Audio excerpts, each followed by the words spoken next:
Hi students, நான் உங்கள் வெற்றி கற்கண்ட்லேருந்து கல்யாண்குமார் பேசுகிறேன்.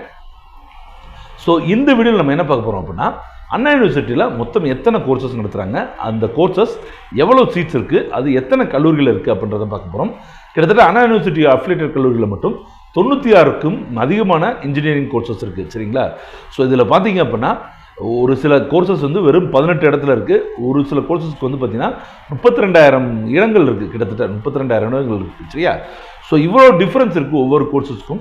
ஸோ ஒவ்வொரு கோர்சஸ்லையும் எவ்வளோ இன்டேக்ஸ், அதாவது எத்தனை சீட்ஸ் இருக்குன்றத மாணவர்கள் புரிஞ்சுக்கிட்டா தான் அதில் எவ்வளோ காம்படிஷன் இருக்கும், நாளைக்கு பிளேஸ்மெண்ட் எப்படி இருக்கும் அப்படின்றத புரிஞ்சுக்க முடியும். இதுக்காக தான் நம்ம என்ன பண்ணியிருக்கோம் அப்படின்னா, அந்த அந்த அந்த கோர்ஸுடைய கோர்ஸ் கோடு, அதுக்கப்புறம் அது என்ன கோர்ஸ், அது எவ்வளோ சீட்ஸ் இருக்குது, எத்தனை கல்லூரியில் இருக்க சீட்ஸ் இருக்குன்ற முழுமையான வீடியோ ரெடி பண்ணிருக்கோம் ஸ்டூடெண்ட்ஸ். கீழே இருக்கக்கூடிய ப்ளே பட்டன் அமைக்க பாருங்கள். அந்த வீடியோ உங்களுக்கு ஃபுல்லாகவே ப்ளே ஆகும். ஸோ கண்டிப்பாக வீடியோ பார்த்து சப்போர்ட் பண்ணுங்கள். சரியா?